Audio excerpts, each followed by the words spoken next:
But it is very interesting that he said he never spoke to his son about overseas dealings. His son said different things. Joe Biden was the point man for Ukraine, investigating.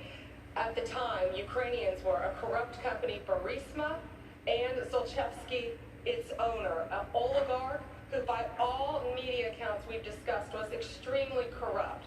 Hunter Biden is paid $83,000 a month to sit on that board with no experience in energy, no experience in the Ukraine, doesn't speak the language, and we clearly know that he had a very fancy job description. And he did none of those things. He attended 1 or 2 board meetings, one in Monaco, and then he went on a fishing trip with Joe Biden's family in Norway. The entire time, Joe Biden knows that this oligarch is corrupt. Everyone knows that. There are news reports everywhere. No one will dispute that. In fact, it raised eyebrows worldwide.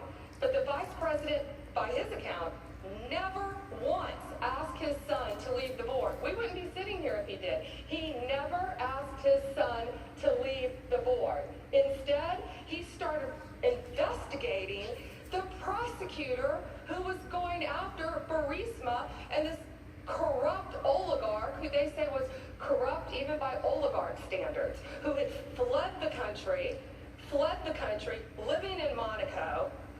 He does not ask him to leave the board. He does the opposite. In 2015, what does he do? We know by reports he has close contact with President Poroshenko. He travels to Ukraine twice. He links it to the fire. He links the aid to the firing. Same thing in 2016 at a White House meeting. Links the aid to the firing of the prosecutor.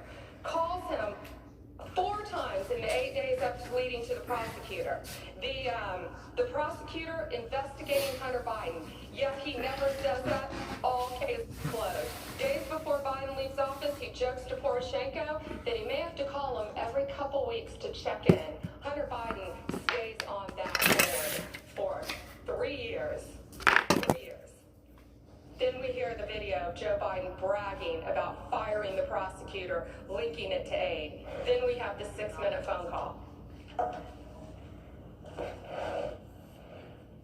Mr. Chief Justice. Oh, there's I'm sorry.